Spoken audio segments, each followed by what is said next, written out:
ایک زمانے کی بات ہے، چین کے ایک بڑے اور امیر شہر میں ایک درزی رہتا تھا جس کا نام مصطفیٰ تھا۔ وہ بہت غریب تھا۔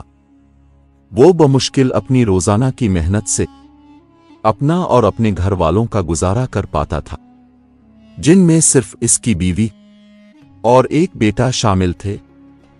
اس کے بیٹے کا نام علاؤالدین تھا۔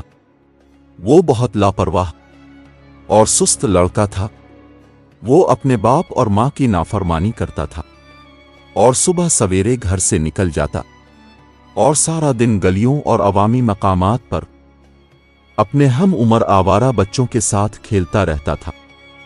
جب وہ کسی ہنر کو سیکھنے کے قابل ہوا تو اس کے باپ نے اسے اپنی دکان پر لے جا کر سوئی کا کام سکھانا شروع کیا، لیکن باپ کی تمام کوششیں کہ وہ اسے کام پر لگائے رکھے بیکار ثابت ہوئیں، کیونکہ جیسے ہی اس کا باپ اس کی طرف سے غافل ہوتا وہ اس دن کے لیے غائب ہو جاتا۔ مصطفیٰ نے اسے سزا بھی دی، مگر علاؤالدین اپنی حرکتوں سے باز نہ آیا اور اس کے باپ کو شدید رنج کے ساتھ اسے اس کی سستی پر چھوڑ دینا پڑا۔ وہ اس کے بارے میں اتنا پریشان رہنے لگا کہ چند ہی مہینوں میں بیمار ہو کر فوت ہو گیا۔ اب علاؤالدین پر باپ کا خوف باقی نہ رہا تھا، اس لیے وہ پوری طرح اپنی سست عادتوں میں مبتلا ہو گیا اور اپنے ساتھیوں کے ساتھ گلیوں سے باہر ہی نہ نکلتا تھا۔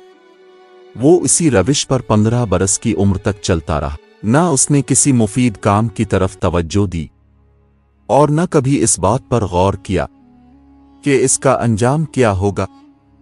ایک دن حسن معمول وہ اپنے بارے ساتھیوں کے ساتھ گلی میں کھیل رہا تھا کہ ایک اجنبی وہاں سے گزرا اور رک کر اسے دیکھنے لگا۔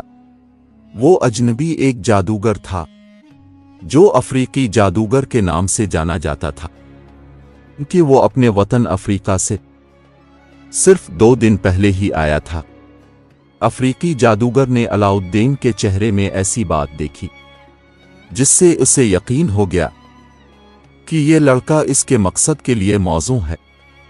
اس نے اس کے چند ساتھیوں سے اس کا نام اور حال معلوم کیا، اور جب اسے اپنی مطلوبہ معلومات مل گئیں تو وہ اس کے پاس آیا، اسے اس کے دوستوں سے الگ لے جا کر بولا، بیٹے، کیا تمہارے والد کا نام مصطفیٰ درزی نہیں تھا؟ لڑکے نے جواب دیا، جی ہاں جناب، مگر وہ بہت عرصہ ہوا فوت ہو چکے ہیں۔ یہ سن کر افریقی جادوگر نے علاؤالدین کو گلے لگا لیا اور کئی بار اسے بوسہ دیا۔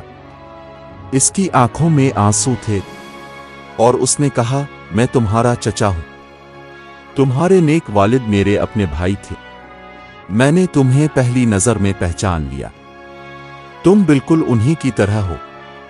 پھر اس نے علاؤالدین کو کچھ چھوٹے سکے دیے اور کہا، جاؤ میرے بیٹے، اپنی ماں کے پاس جاؤ، میرا سلام کہنا اور کہنا کہ میں کل اس سے ملنے آؤں گا۔ کاکا دیکھ سکوں کہ میرا نیک بھائی کہاں اتنے عرصے رہا اور کہاں اس کا انتقال ہوا۔ علاؤالدین خوشی خوشی اپنی ماں کے پاس دوڑا۔ اس رقم پر بہت مسرور تھا جو اس کے چچا نے اسے دی تھی۔ اس نے کہا، امو، کیا میرا کوئی چچا ہے؟ ماں نے جواب دیا، نہیں بیٹے، تمہارے باپ کی طرف سے بھی اور میری طرف سے بھی تمہارا کوئی چچا نہیں ہے۔ علاؤالدین نے کہا، میں ابھی ایک آدمی سے مل کر آ رہا ہوں جو کہتا ہے کہ وہ میرا چچا ہے اور میرے باپ کا بھائی ہے۔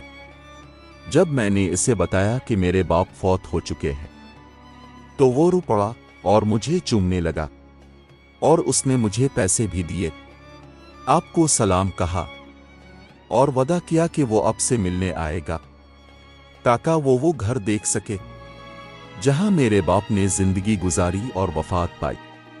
ماں نے جواب دیا، واقعی بیٹے، تمہارے باپ کا کوئی بھائی نہیں تھا اور نہ ہی تمہارا کوئی چچا ہے۔ اگلے دن جادوگر نے علاؤالدین کو شہر کے دوسرے حصے میں کھیلتے ہوئے پایا اور پہلے کی طرح اسے گلے لگایا۔ اور اس کے ہاتھ میں 2 سونے کے سکے رکھ دیے اور کہا، یہ لے جاؤ بیٹے، اپنی ماں کو دے دینا، اسے کہنا کہ میں آج رات اس سے ملنے آؤں گا، اور کہہ دینا کہ ہمارے لیے رات کے کھانے کا انتظام کرے، مگر پہلے مجھے وہ گھر دکھا دو جہاں تم رہتے ہو۔